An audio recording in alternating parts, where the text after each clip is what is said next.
ABG Ngampur Sari lho iki.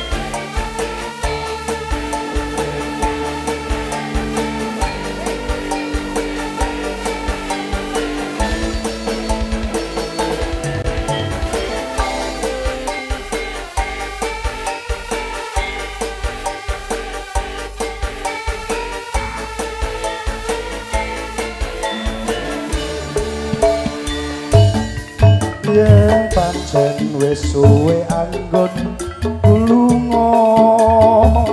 kon ku urip ngadu nasib ana kutha aku ninggal anak bojo lan wong tuwa urip ning desa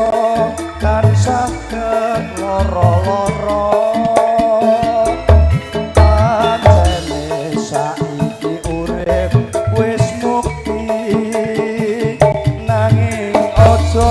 mbok anggap aku wis lali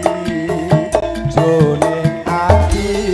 mung tansah ana sliramu luwe-luwe wis dadi sumpah jone atiku pancen wis dadi sumpah jone atiku yen durung bisa gayaku aku ora bakal lali marang sliramu mung tak jaluk sabar ngenteni tekadmu yen anakmu takon sapa to bapake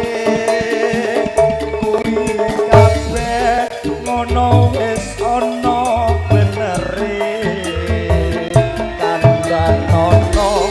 aku isih ngambut gawe nggo mulyake sliramu kelawan kowe nggo mulyake sliramu kelawan kowe